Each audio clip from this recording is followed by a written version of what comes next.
18ஆம் படி கருப்பரே போற்றி, பகைவரை நடுங்கச் செய்பவனே போற்றி, நல்லதே நினை, நல்லது மட்டுமே நினை. கருப்பசாமி பிள்ளைகளுக்கு இந்த அப்பனின் அன்பும் பாதுகாப்பும் என்றுமே 100% முழுமையாக இருக்கும். ஓம் அண்ட பேரண்டமே போற்றி, ஓம் ஆதி வராகியே போற்றி. எண்ணம் போல் வாழ்க்கை, எண்ணம் போல்தான் வாழ்க்கை. வராகி அம்மாவின் பிள்ளைகளுக்கு இந்த தாயின் அன்பும் ஆசீர்வாதமும் என்றுமே முழுமையாக கிடைக்கும். அன்பு பிள்ளையே, இன்று உன் வாழ்க்கையில் நடக்கின்ற அனைத்து பிரச்சனைகளுக்கும் காரணம் யார் தெரியுமா? அவர்களை அடையாளம் காட்டுவதற்காக தான் இன்று உன் வராகி அம்மா உன்னை தேடி வந்திருக்கின்றேன். என் தங்கமே, நான் உன் வாழ்க்கையில் நடக்கின்ற சில சூழ்ச்சிகளை கண்டு நிச்சயமாகவே சிரித்துதான் போய்விட்டேன். மனிதர்கள் இப்படியெல்லாம் இருக்க முடியுமா? இது போன்று எல்லாம் ஒருவரோடு நடந்து கொள்ள முடியுமா என்கின்ற அளவிற்கு சில மனிதர்கள் நடந்து கொண்ட செயல் உன் அம்மா எனக்கே அத்தனை வியப்பை ஏற்படுத்தியது. நான் அத்தனை சாதாரணமாக அவர்களை நினைத்தேன். ஆனால் அவர்கள் இப்பொழுது எத்தனை பெரிய காரியங்களை உன் வாழ்க்கையில் செய்து கொண்டிருக்கிறார்கள் தெரியுமா? என் தங்கமே, அவர்கள் செய்த செயலினால் தான் நீ இன்னமும் இத்தனை பிரச்சனைகளை தாங்கிக் கொண்டிருக்கின்றாய். என் பிள்ளையே, என்னதான் நடந்தாலும் பிரச்சனைகள் இல்லாத குடும்பம் என்று ஒன்று கிடையாது. பிரச்சனைகள் இல்லாத மனிதர்கள் யாரும் கிடையாது. உனக்கும் பிரச்சனைகள் வந்திருக்கின்றது. ஆனால் மற்றவர்களுக்கு வருகின்ற பிரச்சனையை விட உனக்கு வந்திருக்கின்ற இந்த பிரச்சனை சற்று வித்தியாசமானது. அது மட்டும் அல்லாமல் கொஞ்சம் அதிகமானதும் கூட. இது சூழ்நிலைகளால் நடந்த பிரச்சனைகள் என்பதை முதலில் என் குழந்தை நீ எத்தனை சாதாரணமாக நினைத்தாயோ, உன் அம்மா நானும் அதனை அத்தனை சாதாரணமாக தான் எல்லோரையும் நினைத்து விட்டேன். நான் அவர்களை பற்றிய எண்ணங்கள், அவர்கள் உன்னிடம் பேசும் பொழுது பேசுகின்ற வார்த்தையில் இருக்கின்ற தேன் போன்ற எண்ணங்கள் எல்லாம் என்னை அந்த அளவிற்கு யோசிக்க வைத்து விட்டது. எல்லாம் அவர்கள் உன்னிடத்தில் உண்மையாக இருக்கின்றார்கள். உண்மையில் அவர்கள் நல்லவர்கள் என்று உன் தாயானவள் என்னையே நம்ப வைத்து விட்டார்கள். அவர்கள் நடித்தது இப்படி என்பதை நான் இப்பொழுதுதானே புரிந்து கொண்டேன். என் குழந்தையே, உனக்கு அது தெரியாமல் இன்னமும் நீ இருந்து கொண்டிருக்கின்றாய். உன் தாயானவள் நான் அதை புரிந்து கொண்டதும் உனக்கு நிச்சயமாக தெரிவித்து விட வேண்டும் அல்லவா? அதனால்தான் அம்மா உன்னிடத்தில் அதை சொல்லிவிட வேண்டும் என்று வந்துவிட்டேன். உன்னோடு இருந்து கொண்டு உன்னோடு நன்றாக பேசிக் கொண்டிருக்கின்ற ஒரு பெண்தான் இத்தனை பிரச்சனைகளுக்கும் காரணம். உன்னுடைய குடும்பத்தில் இருக்கின்ற பிரச்சனைகளாக இருந்தாலும் சரி, உன்னுடைய தனிப்பட்ட வாழ்க்கையில் இருக்கின்ற பிரச்சனைகளாக இருந்தாலும் சரி, இரண்டுக்குமே இந்த ஒரே ஒரு பெண் தான் காரணமாக இருக்கிறார்கள். என் தங்கமே, அம்மா இதனை கண்டுகொண்ட நேரம் நிச்சயமாக எப்படி இவர்களால் முடிந்தது என்று யோசித்தேன். அதன் பிறகுதான் எனக்கு ஒன்று புரிந்தது. அவர்கள் இத்தனை நாட்களும் உன்னிடம் பேசியது, உன்னிடத்தில் அன்பாக இருந்தது போன்ற நடித்தது எல்லாம் வேஷம் என்று. அவர்களுக்கு உன்னுடைய சந்தோஷத்தை பற்றியெல்லாம் கவலை கிடையாது. நீ சந்தோஷமாக இருப்பதை வெளியில் சொல்லிவிட்டால் அவர்கள் உன்னிடத்தில் சிரிப்பது போல் சிரித்துவிட்டு, நீ சந்தோஷமாக இருந்தால் அது எனக்கும் சந்தோஷம் என்று உன்னிடத்தில் சொல்லிவிட்டு பின்னால் சென்று இவள் சந்தோஷமாக இருக்கின்றாளே, நிச்சயமாக இப்படி இருக்கக்கூடாது என்று நினைக்கக்கூடிய எண்ணங்களை கொண்டவள். என் தங்கமே, அம்மா அத்தனை சுலபமாக யாரை பற்றியும் எந்த ஒரு குறையையும் சொல்லிவிட மாட்டேன். ஆனால் அவள் செய்கின்ற காரியம் சற்று அதிகமாக அல்லவா இருக்கின்றது. உனக்கு பிரச்சனைகளை ஏற்படுத்தி விடுவதோடு மட்டுமல்லாமல் உன்னுடைய உடன் பிறந்தவர்களுக்கும் உனக்கும் நடக்கின்ற பிரச்சனைகளுக்கும் உங்களால் ஏற்படுகின்ற அனைத்து பிரச்சனைகளுக்கும் முக்கிய காரணமாக இவள்தான் இருந்து கொண்டிருக்கிறாள். உன்னுடைய சொந்த வாழ்க்கையில் உன்னுடைய துணையோடு உனக்கு ஏற்படுகின்ற பிரச்சனைகளுக்கும் இவள்தான் முக்கிய காரணமாக இருக்கின்றாள். என் தங்கமே, இந்த சூழ்ச்சி வலையானது இப்பொழுது பின்னப்பட்டது கிடையாது. இது பல நாட்களாகவே பின்னப்பட்டு கொண்டிருக்கின்ற விஷயம். எப்படியோ உன் வாழ்க்கையை கெடுக்க வேண்டும் என்று முன்னேற்பாடுகளை செய்துவிட்டு இப்பொழுது அதை செயல்படுத்தி கொண்டு இருக்கின்றார்கள். என் தங்கமே, அது உன்னுடைய உடன் பிறந்தவர்கள் அல்ல. அந்த பெண்ணானவள் உன்னுடைய ஒன்றுவிட்ட பெரியப்பா சித்தப்பா வழியில் உள்ள ஒரு பெண்ணாவாள். என் குழந்தையே, உனக்கும் அது அக்கா முறை அல்லது தங்கை முறை வரக்கூடிய உறவாகும். என் தங்கமே, இந்த பெண் உன்னுடைய குடும்பத்தில் இருக்கின்றவர்களின் சந்தோஷத்தை கெடுப்பதற்காக தன்னுடைய உடன் பிறந்தவர்களோடு எந்நேரமும் உங்களை பற்றியே பேசிக்கொண்டே இருக்கின்றாள். அவள் மற்றவர்களிடத்தில் நல்ல பேர் வாங்க வேண்டும் என்று நடித்துவிட்டு இல்லத்திற்கு வந்து நல்ல பிள்ளை போல எல்லா கதைகளையும் கேட்டு தெரிந்துவிட்டு அதை பற்றி வெளியில் சொல்லிக் கொண்டிருக்கின்றாள். அது மட்டும் அல்லாமல் இதில் நிறைய பேர் இங்கொரு கதையும் அங்கொரு கதையும் பேசக்கூடியவர்கள் இருந்து கொண்டிருக்கின்றார்கள். குடும்ப பிரச்சனை என்று ஒருவருக்கு வந்துவிட்டால் உடனே அங்கு வந்து தேவையில்லாமல் பேசுவதும் இங்கே கேட்டு அங்கே சென்று சொல்வதும் என்று நிறைய பேர் வழக்கமாக வைத்திருக்கிறார்கள். இவர்களின் எண்ணங்களையும் குணங்களையும் மாற்ற வேண்டிய நாள் வந்துவிட்டது அல்லவா? என் தங்கமே, எல்லாவற்றிற்கும் தெய்வங்கள் பதில் சொல்லாமல் இருக்கும் என்று நினைத்து கொண்டிருக்கின்றார்கள். நாம் செய்வது தவறு என்றே அவர்கள் உணராமல் நின்று கொண்டிருக்கின்றார்கள். நாம் என்ன வேண்டுமானாலும் செய்துவிடலாம். என் பக்கம் நிற்காமல் அநியாயத்தின் பக்கம் நின்று நியாயம் நாம் சொல்லிவிடலாம். அவை எல்லாம் அப்படியே இருக்கும் என்று நினைத்து கொண்டிருக்கின்றார்கள். தெய்வமானது அங்கே நின்று கொண்டு பார்த்திருப்பதை அவர்கள் உணரவில்லை. எல்லாவற்றையும் தாண்டி உன்னுடைய குலதெய்வம் இவற்றை எல்லாம் பார்த்து கொண்டிருக்கிறார்கள் என்று நீ நினைத்து கொண்டிருக்கின்றாய். உன்னுடைய குலதெய்வத்திடம் இருந்து அவர்களுக்கு எந்த ஒரு ஆசீர்வாதங்களோ எந்த ஒரு அன்புமோ கிடைக்காமல் போய்விட்டது. அது நீண்ட நாட்களும் ஆகிவிட்டது. கள்ளம் கபடம் இல்லாத அன்பினை தானே அவர்கள் எதிர்பார்த்து நின்று கொண்டிருக்கிறார்கள். இந்த சூழ்நிலையில் இன்னொருவர் வாழ்க்கையை கெடுப்பதும் இன்னொருவர் வாழ்க்கையில் பிரச்சனைகளை ஏற்படுத்துவதும் இன்னொருவர் சந்தோஷத்தை கண்டு பொறாமைப்படுவதுமாக இருக்கின்றவர்கள் நிச்சயமாக தெய்வங்கள் அருகில் நிற்கக்கூட தகுதி இல்லாதவர்கள். என் குழந்தையே, நீ நினைக்கலாம், அவர்கள் உன்னை அதிகமாக வணங்குகிறார்கள் தாயே, உன்னை தேடி வருகிறார்கள், குலதெய்வத்தின் கோயிலில் முன்வரிசையில் நின்று அவர்கள்தான் வணங்குகிறார்கள் என்று. என் தங்கமே, என்ன நினைத்தாலும் சரி, அவர்கள் என்னிடத்தில் எப்படி எந்த விதமாக நடந்து கொண்டாலும் சரி, தெய்வங்களுக்கு வாரி வாரி இறைத்தாலும் சரி, இந்த வராகியானவளும் சரி, உன்னுடைய குலதெய்வமும் சரி, எந்த தெய்வங்களாக இருந்தாலும் உண்மையாக இருக்கின்றவர்கள் பக்கத்தில் தான் துணை நிற்பார்கள் என்பதை முதலில் நீ புரிந்து கொள்ள வேண்டும். உண்மை இல்லாத இடத்தில் சரி, மற்றவர்களுக்கு கெடுதல் நினைக்க வேண்டும் என்ற இடத்திலும் சரி, உன்னுடைய தெய்வம் எந்தவித ஆசீர்வாதங்களையும் அவர்களுக்கு வழங்கப் போவது கிடையாது. அவர்கள் முன் வரிசையில் நின்று வணங்கினாலும் தெய்வம் அவர்களை கண்ணெடுத்து பார்ப்பது கிடையாது என்பதை என் பிள்ளை நீ புரிந்து கொள்ள வேண்டும். எல்லாம் இப்பொழுது அவர்களுக்கு சாதகமாக இருப்பது போல உனக்கு தோன்றலாம். ஆனால் எல்லா சூழ்நிலைகளும் மாறும். அன்று தான் செய்தது எத்தனை பெரிய தவறு என்பதை அவர்கள் உணர்வார்கள். நம் தெய்வம் நமக்கு தண்டனை கொடுத்து விட்டது என்று எண்ணி நிச்சயமாக அன்று வருந்துவார்கள். எந்த ஒரு சூழ்நிலையிலும் மற்றவர்களுக்கு தீங்கு நினைப்பதும் மற்றவர்கள் இல்லத்திற்கு சென்று பிரச்சனைகளை மூட்டி விடுவதுமாக இருக்கக்கூடியவர்களுக்கு வாழ்க்கையில் இது போன்ற தண்டனைகள் தான் கடைசியில் கிடைக்கும் என்பதில் எந்த ஒரு மாற்று கருத்துமே கிடையாது. என் தங்கமே, அம்மா சொல்லும் பொழுதே அவர் யார் என்பதை நிச்சயமாக புரிந்து கொண்டிருப்பாய். உன்னுடைய இல்லத்திற்கு இன்னமும் அவர்கள் வந்து சென்று கொண்டுதான் இருக்கிறார்கள். இங்கே நடக்கின்றது என்ன விஷயம் என்பதை வேவு பார்த்து கொண்டுதான் இருக்கின்றார்கள். அதை பார்த்து நாம் ரசிக்கலாம் என்று காத்து கொண்டிருக்கிறார்கள். உன்னுடைய உடன் பிறந்தவர்களுக்குள் நீங்கள் சண்டையிடுவதும் அந்த பெண்ணுக்கு அத்தனை சுவாரஸ்யமாக இருந்து கொண்டிருக்கிறது.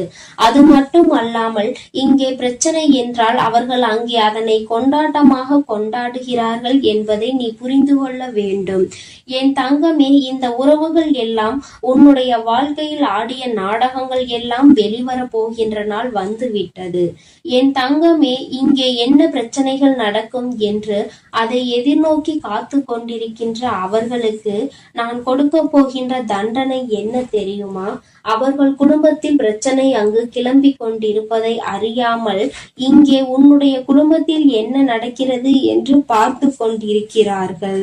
ஆனால் அங்கே அவர்களினுடைய உறவானவர்கள் அவர்களின் வாழ்க்கை துணையின் உடன் பிறந்தவர்களுக்கிடையே மிகப்பெரிய பிரச்சனை ஒன்று நடக்க போகின்றது. அந்த பிரச்சனைகளை சமாளிக்க முடியாமல் இனி திணறப் போகிறார்கள். இங்கே நடந்த பிரச்சனைகள் விட அங்கே பிரச்சனைகள் அதிகமாக இருக்கின்றது. ஆனால் இதில் உண்மையில் பாராட்டக்கூடிய விஷயம் என்ன தெரியுமா? என் பிள்ளைகள் எத்தனை நாட்களாக இவர்கள் உங்கள் குடும்பத்தில் இருக்கின்ற உடன் பிறந்த உறவுகளை பிரிக்க திட்டமிட்டாலும் நீங்கள் சுதாரித்து கொண்டு எல்லா விஷயங்களையும் புரிந்து கொண்டு உங்களுக்குள் சண்டையிடாமல் இருப்பதுதான். என் தங்கமே, சண்டையாகவே இருந்தாலும் இன்று இந்த வராகியின் வாக்கினை கேட்டுவிட்டாய் அல்லவா? எல்லாமே மற்றவர்களின் சூழ்ச்சிகள். அவர்கள் சந்தோஷப்படும்படி ஒரு நாளும் நீ நடந்து கொள்ள கூடாது. இனிமேல் ஆவது உடன் பிறந்தவர்களோடு ஒற்றுமையாக இருந்து பெற்றோர்களுக்கு பெருமை தேடி கொடுத்து இது போன்ற நயவஞ்சக கூட்டத்தின் முன்னால் தலை நிமிர்ந்து நீ வாழ வேண்டும் என்று அம்மா உனக்கு நல்ல ஆசீர்வாதங்களை வழங்குகின்றேன். என் அன்பு பிள்ளைக்கு இந்த வராகி அம்மாவினுடைய ஆசீர்வாதங்கள் எப்பொழுதும் முழுமையாக இருக்கும். என் தங்கமே, அதனால் நீ எதற்காகவும் கலங்காதே, எதை நினைத்தும் வருந்தாதே. நீ நல்லதையே நினைத்தால் உன் வாழ்வில் எல்லாம் உனக்கு நல்லதாக மட்டுமே நடக்கும். என் அன்பு பிள்ளையே, கணவனை இழந்த அல்லது கணவனை விட்டு பிரிந்த ஒரு பெண்ணால் உன்னுடைய வாழ்க்கையே இன்று சூனியமாகி நின்று கொண்டிருக்கின்றது. என் தங்கமே, அம்மா சொல்கின்ற விஷயம் யாரை பற்றி என்று முதலில் நான் சொல்லிவிட்டேன். இவர்கள் யார் என்பதை நீ நிச்சயமாக அறிவாய். என் தங்கமே, இவர்களால் உன்னுடைய வாழ்க்கையில் இன்று நடந்து கொண்டிருக்கின்ற போராட்டங்கள் உன்னால் தாங்கிக் கொள்ள முடியாத போராட்டமாக இருக்கின்றது. வாழ்வா சாவா என்கின்ற மனநிலையில் என் பிள்ளை நீ இருந்து கொண்டிருக்கின்றாய். என் தங்கமே, அவர்கள் தங்களின் வாழ்க்கையை தொலைத்து விட்டார்கள். அதற்காக மற்றவர்களின் வாழ்க்கையை நன்றாக வாழ்வதில் அவர்களுக்கு விருப்பம் இல்லை. அதாவது தனக்கு வாழ்க்கை நன்றாக இல்லை என்றவுடன் மற்றவர்களும் நம் முன்னால் சந்தோஷமாக இருந்துவிடக் கூடாது என்று நினைக்கின்றார்கள். அவர்களினுடைய வாழ்க்கை அவர்களுக்கு கேள்விக்குறியாக நிற்கும் பொழுது அவர்கள் முன்னால் இன்னொருவர் சந்தோஷமாக இருந்தால் அதை அவர்கள் மனது ஏற்றுக்கொள்ள மறுத்து நிற்கின்றது. என் தங்கமே, இவர்களை தேடி வேறெங்கும் அலைய வேண்டாம்.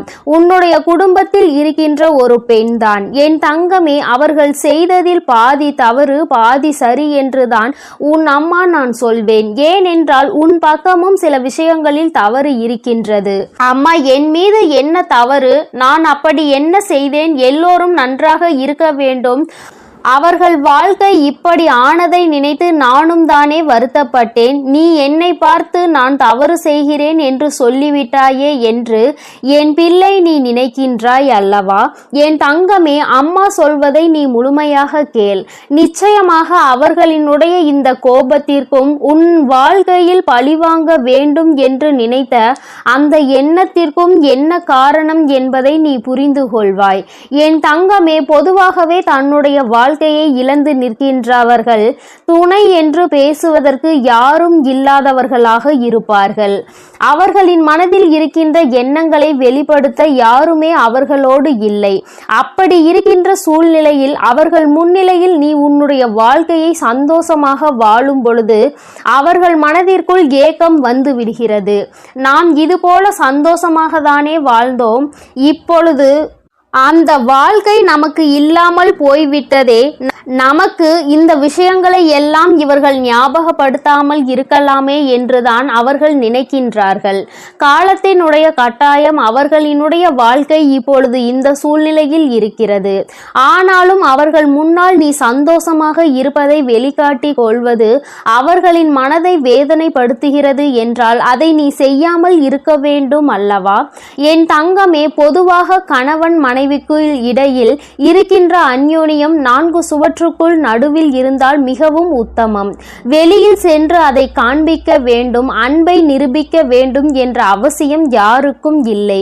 அதே நேரத்தில் இது போன்று ஒருவரினுடைய வாழ்க்கை கேள்விக்குறியாக நிற்கும் பொழுது அவர்கள் முன்னால் நின்று கொண்டு நீ சந்தோஷமாக இருப்பதை உணர்த்தினால் அவர்களை அது காயப்படுத்துவது மட்டுமல்லாமல் அவர்களின் மனதிற்குள் அது நிச்சயமாக பழிவாங்குகின்ற தன்மையை உருவாக்கி கொடுக்கும். ஏன் உனக்கு இது புரியவில்லை என் தங்கமே? இன்னொரு விஷயத்தை பார்த்தால் அவர்கள் நினைக்கலாம், நம் வாழ்க்கைதான் இப்படி ஆகிவிட்டது, அவர்களாவது சந்தோஷமாக இருக்கட்டும் என்று பெருந்தன்மையோடு அவர்கள் நினைக்கலாம். ஆனால் அந்த பெருந்தன்மை அவர்களிடத்தில் இல்லை என்றால் குற்றம் உன்மீதும் திரும்பிவிடும் அல்லவா? நீ இந்த வாழ்க்கையை எப்படி வாழ்கிறாய், நீ என்னவெல்லாம் செய்கிறாய் என்பதை கண்காணிப்பதே அவர்களின் வேலையாக மாறிவிட்டது. அது மட்டுமல்லாமல் எங்கு செல்கிறாய், என்னவெல்லாம் செய்கிறாய் என்று எப்பொழுதும் உன்னை பற்றியே அவர்கள் சிந்தனை செய்து கொண்டு இருக்கின்றார்கள். அதோடு அவர்கள் நிறுத்தி விடுவது கிடையாது. நீ என்ன செய்கிறாய், நீ இப்பொழுது என்னவெல்லாம் செய்து கொண்டிருக்கிறாய் என்பதை பார்த்து உன்னை பற்றி மற்றவர்களிடம் குறை சொல்வதையே அவர்கள் ஒரு வேலையாக வைத்து கொண்டிருக்கிறார்கள். அவர்களின் நேரத்தை பெரிதாக செலவிட்டு அவர்கள் உனக்காக அதனை பேசி வருகின்றார்கள். என் குழந்தையே, இவை எல்லாவற்றிற்கும் அடிப்படை காரணம் என்ன தெரியுமா? கணவனை இழந்த அவர்களுக்கு நீ உறுதுணையாக நல்ல நட்பாக இருந்திருப்பாய் ஆனால், அல்லது நல்ல ஆறுதலாக இருந்திருப்பாய் ஆனால் இத்தனை பிரச்சனைகள் உன் வாழ்க்கைக்கு வந்திருக்காது. நீயோ அவர்களை ஒரு உறவாக மட்டும்தான் பார்த்தாயே தவிர ஒருபோதும் உனக்கு ஒரு நட்பாகவோ ஆறுதலை கொடுக்கின்ற ஒரு உறவாகவோ நீ பார்க்கவில்லை. அப்படி இருந்ததுதான் இன்று உன் வாழ்க்கையில் ஏற்பட்டிருக்கின்ற இத்தனை பிரச்சனைகளுக்கும் காரணம் என்பதை முதலில் நீ புரிந்து கொள்ள வேண்டும். என் தங்கமே, உன் வாழ்க்கையில் சில நேரங்களில் சில நல்ல விஷயங்கள் நடப்பதற்கு இவர்களே காரணமாகவும் இருந்திருக்கின்றார்கள். ஆரம்பத்தில் உன்னுடைய வாழ்க்கையை நினைத்து நீ மிக பெரிய துன்பத்தில் இருந்திருக்கிறாய். அப்பொழுதெல்லாம் அவர்கள்தான் உனக்கு உறுதுணையாக இருந்திருக்கிறார்கள்.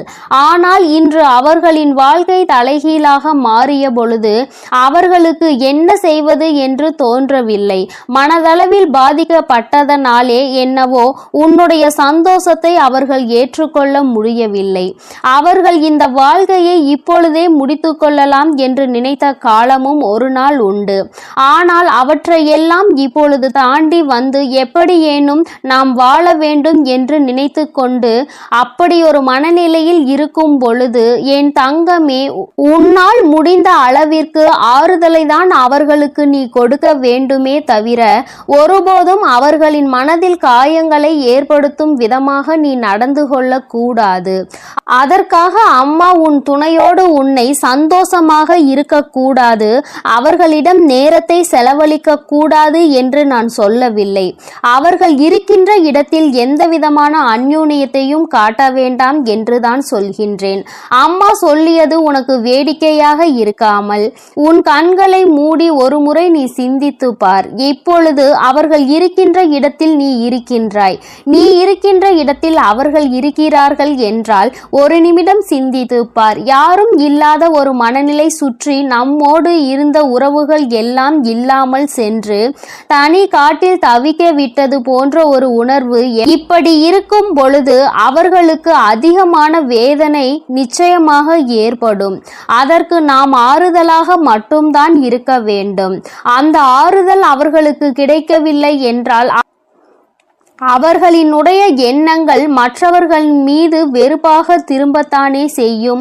நம் மீது யாரெல்லாம் அக்கறை காட்டுகிறார்கள் என்பதை தேடி தேடி அவர்கள் பார்த்து கொண்டிருக்கின்ற நேரத்தில் அவர்களின் மனதிற்கு நாம் நிம்மதியை தரும் விதமாக நம்முடைய செயல்கள் இருக்க வேண்டுமே தவிர ஒருபோதும் அவர்களினுடைய மனதிற்கு வேதனை தருவது போல நம்முடைய செயல்கள் இருந்துவிடக் கூடாது என்று என் பிள்ளை நீ நினைக்க வேண்டும். என் தங்கமே, ஒரு பக்கம் அவர்களிடத்தில் இத்தனை நியாயங்கள் இருந்தாலும் என் பிள்ளையே, வாழ்க்கையில் ஒரு மிகப்பெரிய சந்தோஷமே நம்முடைய துணையோடு இருக்கின்ற அந்த சந்தோஷம் தானே. அதிகபட்சமாக நேரம் கிடைக்காவிட்டாலும் கிடைக்கின்ற நேரத்தில் சந்தோஷமாக சிரித்து பேசி மகிழ்வடைவதை கூட அவர்களால் ஏற்றுக்கொள்ள முடியாமல் இருப்பது எந்த அளவிற்கு அவர்களின் மனநிலை பாதிக்கப்பட்டிருக்கிறது என்பதை உனக்கு உணர்த்தி காட்டுகிறது. எல்லா சூழ்நிலைகளிலும் இந்த வாழ்க்கையை எப்படியேனும் கடந்து வந்துவிட வேண்டும் என்றுதான் நீயும் போராடி கொண்டிருக்கின்றாய். எத்தனையோ முறை இந்த வாழ்க்கையை விட்டு சென்று விடலாம் என்று நினைத்திருக்கிறாய். அவர்களின் வாழ்க்கை இப்படி ஆகிவிட்டது என்பதற்காக நம்முடைய வாழ்க்கையையும் நாம் தொலைத்துவிட வேண்டும் என்றல்லவா அவர்கள் நினைத்து கொண்டிருக்கிறார்கள் என்று என் பிள்ளை நீ வேதனைப்படுகிறாய். இல்லாததையும் பொல்லாததையும் சொல்லி இல்லத்திற்குள் நிம்மதி இல்லாத ஒரு சூழ்நிலையை உருவாக்கி விட்டார்கள். அதனால் என் பிள்ளை, உன்னுடைய மனது படுகின்ற பாடு என்னவென்பதையும் உன் அம்மாவால் புரிந்து கொள்ள முடிகின்றது.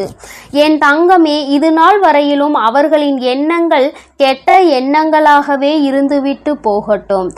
ஆனால் என் தங்கமே, அவர்களை மாற்றக்கூடியது என்பது எளிதான விஷயம் அல்ல. ஆனால் உன்னை நிச்சயமாக உன்னால் மாற்ற முடியும். அப்படியானால் நீ என்ன செய்ய வேண்டும் தெரியுமா? எப்பொழுதுமே அவர்களுக்கு ஒரு ஆறுதலாக நீ இருக்க வேண்டும். எந்த சூழ்நிலையிலும் நீ அவர்களுக்கு கை கொடுப்பாய் என்ற நம்பிக்கை அவர்களுக்குள் நீ கொடுக்க வேண்டும். அப்படி அந்த நம்பிக்கையை நீ கொடுக்கும் பொழுது அவர்கள் வாழ்க்கை இனிமையாக இருக்கும். எந்த சூழ்நிலையிலும் துணையில்லை என்கின்ற ஏக்கமே அவர்களுக்குள் வராமல் மாறிவிடும். இந்த ஒரு மனநிலையை மட்டும் நீ அவர்களுக்கு கொடுப்பாயானால் அவர்கள் உன்னுடைய சந்தோஷத்தை கண்டு ஒரு நாளும் கோபமடைய மாட்டார்கள். நமக்கு தான் இந்த நிலைமை, அவர்களாவது சந்தோஷமாக இருக்க வேண்டும் என்று மனதார அவர்களே நினைப்பார்கள். அப்பேற்பட்ட ஒரு சூழ்நிலையை உன் வாழ்க்கையில் உனக்கு வர வேண்டும் என்றால் அது உன்னுடைய கையில் தான் இருக்கிறது என்பதை நீ மறந்து விடாதே. என் தங்கமே, இப்படிப்பட்டவர்கள் உன்னை சுற்றி இருக்கின்றார்கள் என்றால் நீ அவர்களுக்கு ஆறுதலாகவும் அரவணைப்பாகவும் இருந்து உன்னுடைய அன்பை நீ அவர்களுக்கு கொடுத்தால் போதும். உன் குடும்பத்தில் இருக்கின்ற அத்தனை பிரச்சனைகளையும் சரி செய்து விடும். என் அன்பு குழந்தைக்கு இந்த தாயானவளினுடைய ஆசீர்வாதங்கள் எப்பொழுதும் முழுமையாக இருந்து கொண்டே இருக்கும். என் தங்கமே, அதனால் நீ எதற்காகவும் கலங்காதே, எதை நினைத்தும் வருந்தாதே. நீ நல்லதையே நினைத்தால் உன் வாழ்வில் எப்பொழுதும் உனக்கு நல்லது மட்டுமே நடக்கும். ஓம் ஸ்ரீ வராகி தாயே போற்றி போற்றி. ஓம் ஸ்ரீ வராகி தாயே போற்றி போற்றி. என் அன்பு குழந்தையே, இன்று உன் வாழ்க்கையில் நடக்கின்ற அனைத்து பிரச்சனைகளுக்கும் காரணம் யார் என்பதை அடையாளம் காட்டுவதற்காக உன் அம்மா வந்திருக்கிறேன். என் தங்கமே, நான் உன் வாழ்க்கையில் நடக்கின்ற சில சூழ்ச்சிகளை கண்டு நிச்சயமாக மெய்சிலிர்த்துதான் போய்விட்டேன். மனிதர்கள் இப்படியெல்லாம் இருக்க முடியுமா? இது போன்று எல்லாம் ஒருவரோடு நடந்து கொள்ள முடியுமா என்ற அளவிற்கு சில மனிதர்கள் நடந்து கொண்ட செயல் உன் அம்மா எனக்கே அத்தனை வியப்பை ஏற்படுத்தியது. நான் அத்தனை சாதாரணமாக நினைத்தவர்கள் எல்லாம் இப்பொழுது எத்தனை பெரிய காரியங்களை உன் வாழ்க்கையில் செய்து கொண்டிருக்கிறார்கள் தெரியுமா? என் தங்கமே, அவர்கள் செய்த செயலினால்தான் நீ இன்னும் இத்தனை பிரச்சனைகளை தாங்கிக் கொண்டிருக்கிறாய். என் பிள்ளையே, என்னதான் நடந்தாலும் பிரச்சனைகள் இல்லாத குடும்பம் என்று ஒன்று கிடையாது. பிரச்சனைகள் இல்லாத மனிதர்கள் யாரும் கிடையாது. அதுபோலதான் உனக்கும் பிரச்சனைகள் வந்திருக்கிறது. ஆனால் மற்றவர்களுக்கு வருகின்ற பிரச்சனையை விட உனக்கு வந்திருக்கின்ற இந்த பிரச்சனை சற்று வித்தியாசமானது. அது மட்டுமல்ல, கொஞ்சம் அதிகமானதும் கூட. இது சூழ்ச்சிகளால் நடந்த பிரச்சனைகள் என்பதை முதலில் நீ புரிந்து கொள்ள வேண்டும். என் குழந்தை, நீ எத்தனை சாதாரணமாக நினைத்தால் நினைக்கிறாயோ உன் அம்மா நானும் அத்தனை சாதாரணமாக தான் எல்லோரையும் நினைத்து விட்டேன். நான் அவர்களை பற்றிய எண்ணங்கள் அவர்கள் உன்னிடம் பேசும் பொழுது பேசுகின்ற வார்த்தையில் இருக்கின்ற தேன் போன்ற எண்ணங்கள் எல்லாம் நான் நினைத்து விட்டேன் இவர்கள் எல்லாம் உண்மையில் நல்லவர்கள் என்று. ஆனால் அவர்கள் நடித்தது எப்படி என்பதை நான் இப்பொழுதுதானே புரிந்து கொண்டேன். என் குழந்தையே, உனக்கு அது தெரியாமல் இன்னமும் நீ இருந்து கொண்டிருக்கிறாய். உன் தாயானவள் நான் புரிந்து கொண்டது உனக்கு நிச்சயமாக தெரிவித்து விட வேண்டும் அல்லவா? அதனால்தான் அம்மா உன்னிடத்தில் அதனை சொல்லிவிட வேண்டும் என்று வந்துவிட்டேன். உன்னோடு இருந்து கொண்டு உன்னோடு நன்றாக பேசிக் கொண்டிருக்கின்ற ஒரு பெண்தான் இத்தனை பிரச்சனைகளுக்கும் காரணம். உன்னுடைய குடும்பத்தில் இருக்கின்ற பிரச்சனைகளாக இருந்தாலும் சரி, உன்னுடைய தனிப்பட்ட வாழ்க்கையில் இருக்கின்ற பிரச்சனைகளாக இருந்தாலும் சரி, இரண்டுக்குமே இந்த ஒரே ஒரு பெண்தான் காரணமாக இருக்கின்றார்கள். என் தங்கமே, அம்மா இதனை கண்டுகொண்ட நேரம் நிச்சயமாக எப்படி இவர்களால் முடிந்தது என்றுதான் யோசித்தேன். அதன் பிறகுதான் எனக்கு ஒன்று புரிந்தது. அவர்கள் இத்தனை நாட்களும் உன்னிடம் பேசியதும் உன்னிடத்தில் அன்பாக இருந்தது போன்று நடித்தது எல்லாம் வேஷம் என்று. அவர்களுக்கு உன்னுடைய சந்தோஷத்தை பற்றி எல்லாம் கவலை கிடையாது. நீ சந்தோஷமாக இருப்பதாக சொல்லிவிட்டால் அவர்கள் உன்னிடத்தில் சிரிப்பது போல சிரித்துவிட்டு நீ சந்தோஷமாக இருந்தால் அது எனக்கும் சந்தோஷம்தான் என்று உன்னிடத்தில் சொல்லிவிட்டு பின்னால் சென்று இவன் சந்தோஷமாக இருக்கிறாளே, நிச்சயமாக இப்படி இருக்கக்கூடாது என்று நினைக்கக்கூடிய எண்ணங்களை கொண்டவள். என் தங்கமே, அம்மா அத்தனை சுலபமாக யாரை பற்றியும் எந்த ஒரு குறையையும் சொல்லிவிட மாட்டேன். ஆனால் அவள் செய்கின்ற காரியம் சற்று அதிகமானது அல்லவா? உன்னுடைய குடும்பத்தில் பிரச்சனைகளை ஏற்படுத்தி விடுவதோடு மட்டுமல்லாமல் உன்னுடன் பிறந்தவர்களுக்கும் உனக்கும் நடக்கின்ற பிரச்சனைகளுக்கும் இவள்தான் முக்கிய காரணமாக இருந்து கொண்டிருக்கிறாள். உன்னுடைய சொந்த வாழ்க்கையில் உன்னுடைய துணையோடு உனக்கு ஏற்படுகின்ற பிரச்சனைகளுக்கும் இவள்தான் முக்கிய காரணமாக இருக்கின்றாள். என் தங்கமே, இந்த சூழ்ச்சியானது இப்பொழுது பின்னப்பட்டது கிடையாது. இது பல நாட்களாகவே பின்னப்படுகின்ற விஷயம். எப்படியேனும் உன் வாழ்க்கையை கெடுக்க வேண்டும் என்று முன்னேற்பாடுகளை செய்துவிட்டு இப்பொழுது அதனை செயல்படுத்தி கொண்டிருக்கிறார்கள். என் தங்கமே, அது உன்னுடைய உடன் பிறந்தவர்கள் அல்ல. அந்த பெண்ணானவள் உன்னுடைய ஒன்றுவிட்ட பெரியப்பா சித்தப்பா வழியில் உள்ள ஒரு பெண்ணாவாள். என் குழந்தையே, உனக்கும் அது அக்கா முறை அல்லது தங்கை முறை வரக்கூடிய உறவாகும். என் தங்கமே, இந்த பெண்ணினுடைய குடும்பத்தில் இருக்கின்றவர்களின் சந்தோஷத்தை கெடுப்பதற்காக என் தங்கமே, இந்த பெண் உன்னுடைய குடும்பத்தில் இருக்கின்ற சந்தோஷத்தை கெடுப்பதற்காக தன்னுடைய உடன் பிறந்தவர்களோடு எந்நேரமும் உங்களை பற்றியே பேசிக்கொண்டே இருக்கிறார். அவள் மற்றவர்களிடத்தில் நல்லவர் போல நடித்துவிட்டு உனக்கு வந்து நல்ல பிள்ளை போல் தெரிவித்துவிட்டு அதை பற்றி வெளியில் சொல்லிக் கொண்டு இருக்கின்றாள். அது மட்டுமல்லாமல் இது இடையே நிறைய பேர் இங்கு ஒரு கதையும் அங்கு ஒரு கதையும் பேசக்கூடியவர்களாக இருந்து கொண்டிருக்கிறார்கள். குடும்ப பிரச்சனை என்று ஒருவருக்கு வந்துவிட்டால் உடனே அங்கே வந்து தேவையில்லாமல் பேசுவதும் இங்கே கேட்டு அங்கே சென்று சொல்வதும் என்று நிறைய பேர் வழக்கமாக வைத்திருக்கின்றார்கள். இவர்களின் எண்ணங்களும் குணங்களையும் மாற்ற வேண்டிய நாள் வந்துவிட்டதல்லவா? என் தங்கமே, எல்லாவற்றிற்கும் தெய்வங்கள் பதில் சொல்லாமல் இருக்கும் என்று நினைத்து கொண்டிருக்கிறார்கள். நாம் செய்வது தவறு என்று அவர்கள் உணராமல் நின்று கொண்டிருக்கின்றார்கள். நாம் என்ன வேண்டுமானாலும் செய்துவிடலாம். உண்மையின் பக்கம் நிற்காமல் அநியாயத்தின் பக்கம் நின்று நியாயம் நாம் சொல்லிவிடலாம். அவையெல்லாம் அப்படியே இருக்கும் என்று நினைத்து கொண்டிருக்கிறார்கள். தெய்வமானது அங்கே நின்று கொண்டு பார்த்திருப்பதை அவர்கள் உணரவில்லை. எல்லாவற்றையும் தாண்டி உன்னுடைய குலதெய்வம் இவற்றையெல்லாம் பார்த்து கொண்டிருக்கிறார்கள் என்று நீ நினைத்து கொண்டிருக்கிறாய். உன்னுடைய குலதெய்வத்திடம் இருந்து அவர்களுக்கு எந்த ஒரு ஆசீர்வாதங்களோ எந்த ஒரு அன்போ கிடைக்காமல் போய்விட்டது. நீண்ட நாட்களாகவும் ஆகிவிட்டது. கள்ளம் கபடம் இல்லாத அன்பில் அன்பினைதானே தெய்வங்கள் எதிர்பார்த்து நின்று கொண்டிருக்கிறார்கள்.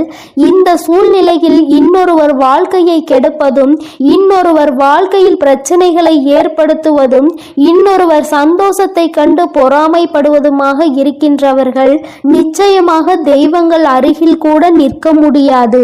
அவர்களுக்கு நிற்பதற்கு கூட தகுதி இல்லாதவர்கள். என் குழந்தையே, நீ நினைக்கலாம் அவர்கள் உன்னை அதிகமாக வணங்குகிறார்கள், உன்னை தேடி வருகின்றார்கள், குலதெய்வத்தின் கோவிலில் முன் வரிசையில் நின்று அவர்கள்தான் வணங்குகிறார்கள் என்று. என் தங்கமே, என்ன நினைத்தாலும் சரி, அவர்கள் எத்தனை விதமாக நடந்து கொண்டாலும் சரி, தெய்வங்களுக்கு வாரி வாரி இறைத்தாலும் சரி, இந்த வராகியானவளும் சரி, உன்னுடைய குலதெய்வமும் சரி, எந்த தெய்வங்களாக இருந்தாலும் உண்மை இருக்கின்றவர்கள் பக்கத்தில் தான் துணை நிற்பார்கள் என்பதை முதலில் நீ புரிந்து கொள்ள வேண்டும். உண்மை இல்லாத இடத்தில் சரி, மற்றவர்களுக்கு கெடுதல் நினைக்கின்ற இடமென்றாலும் சரி, உன்னுடைய குலதெய்வம் எந்தவித ஆசீர்வாதங்களையும் அவர்களுக்கு வழங்கப் போவது கிடையாது. அவர்கள் முன் வரிசையில் நின்று வணங்கினால் தெய்வம் அவர்களை கண்ணெடுத்து பார்ப்பது கூட கிடையாது என்பதை என் பிள்ளை நீ புரிந்து கொள்ள வேண்டும். எல்லாம் இப்பொழுது அவர்களுக்கு சாதகமாக இருப்பது போல உனக்கு தோன்றலாம். ஆனால் எல்லா சூழ்நிலைகளும் ஒரு நாள் மாறும். அன்று தான் செய்தது எத்தனை பெரிய தவறு என்பதை அவர் உணர்வார்கள். நம் தெய்வம் நமக்கு தண்டனை கொடுத்து விட்டது என்று எண்ணி நிச்சயமாக அன்று வருந்துவார்கள். எந்த ஒரு சூழ்நிலையிலும் மற்றவர்களுக்கு தீங்கு நினைப்பதும், மற்றவர்கள் இல்லத்திற்கு சென்று பிரச்சனைகளை மூட்டி விடுவதுமாக இருக்கக்கூடியவர்களுக்கு வாழ்க்கையில் இது போன்ற தண்டனைகள் தான் கடைசியில் கிடைக்கும் என்பதில் எந்த ஒரு மாற்று கருத்துமே கிடையாது. என் தங்கமே, அம்மா சொல்லும் பொழுதே அவர் யார் என்பதை நிச்சயமாக புரிந்து கொண்டிருப்பாய். உன்னுடைய இல்லத்திற்குள் இப்பொழுதும் அவர்கள் வந்து சென்று கொண்டுதான் இருக்கிறார்கள். என்ன நடக்கிறது என்பதனை அங்கே வேவு பார்த்து கொண்டிருக்கிறார்கள். ஏதேனும் பிரச்சனைகள் வருமா, அதை பார்த்து நாம் ரசிக்கலாமா என்று காத்து கொண்டிருக்கிறார்கள். உன்னுடைய உடன் பிறந்தவர்களுக்குள் நீங்கள் சண்டையிடுவது அந்த பெண்ணுக்கு அத்தனை சுவாரஸ்யமாக இருந்து கொண்டிருக்கின்றது. அது மட்டுமல்லாமல் அங்கே பிரச்சனை என்றால் அவர்கள் இங்கே அதனை கொண்டாட்டமாக கொண்டாடுகிறார்கள். உன்னுடைய தந்தை வழியில் உள்ள உறவுகள் என்பதை நீ புரிந்து கொள்ள வேண்டும். என் தங்கமே, இந்த உறவுகள் எல்லாம் உன்னுடைய வாழ்க்கையில் ஆடிய நாடகங்கள் எல்லாம் வெளிவர போகின்ற நாள் வந்துவிட்டது. என் தங்கமே, இங்கே என்ன பிரச்சனைகள் நடக்கும் என்று நோக்கி காத்து கொண்டிருக்கின்றார்கள். அவர்களுக்கு நான் கொடுக்க போகின்ற தண்டனை என்ன தெரியுமா? அவர்கள் குடும்பத்தில் பிரச்சனைகள் அங்கு கிளம்பி கொண்டிருப்பதை அறியாமல் இங்கே உன்னுடைய குடும்பத்தில் என்ன நடக்கிறது என்று பார்த்து கொண்டிருக்கிறார்கள். அங்கே அவர்களின் உறவானவர்கள் அவர்களின் வாழ்க்கை துணையின் உடன் பிறந்தவர்களுக்கிடையே மிக பெரிய பிரச்சனை ஒன்று நடக்கப் போகிறது. அந்த பிரச்சனைகளை சமாளிக்க முடியாமல் திணறப் போகிறார்கள். இங்கே நடந்த பிரச்சனைகள் விட அங்கே பிரச்சனைகள் அதிகமாக இருக்கின்றது. ஆனால் இதில் உண்மையில் பாராட்டக்கூடிய விஷயம் என்ன தெரியுமா? என் பிள்ளைகளை இத்தனை நாட்களாக இவர்கள் உங்கள் குடும்பத்தில் இருக்கின்ற உடன் பிறந்த உறவுகளை பிரிக்க திட்டம் போட்டாலும் நீங்கள் சுதாரித்து கொண்டு எல்லா விஷயங்களையும் புரிந்து கொண்டு உங்களுக்குள் சண்டை இல்லாமல் இருப்பதுதான். என் தங்கமே, சண்டையாக இருந்தாலும் இன்று இந்த வராகியின் வாக்கை கேட்டுவிட்டாய் அல்லவா? எல்லாமே மற்றவர்களின் சூழ்ச்சி என்பதை புரிந்து கொண்டு உன்னுடைய பெற்றோர்கள் சந்தோஷப்படும்படி இனிமேலாவது உடன் பிறந்தவர்களுடன் ஒற்றுமையாக இருந்து பெற்றோர்களுக்கு பெருமையை தேடி கொடுத்து விடு. இது போன்ற நயவஞ்சக கூட்டத்தின் முன்னால் தலை நிமிர்ந்து வாழ வேண்டும் என்று அம்மா உங்களுக்கு நல்ல ஆசீர்வாதங்களை வழங்குகிறேன். என் தங்க பிள்ளையே, நீ எதற்காகவும் கலங்காதே, எதை நினைத்தும் வருந்தாதே. உன் வராகி அம்மா உன்னோடு இருந்து அனைத்தையும் பார்த்து கொள்கிறேன். நீ நல்லதையே நினை. உன் வாழ்வில் எப்பொழுதும் நல்லது மட்டுமே நடக்கும். என் அன்பு பிள்ளைக்கு இந்த கருப்பனின் ஆசீர்வாதமும் அன்பும் என்றுமே முழுமையாக இருக்கும். வேண்டும் வரம் தருபவனே போற்றி, வேட்டை பிரியனே போற்றி போற்றி.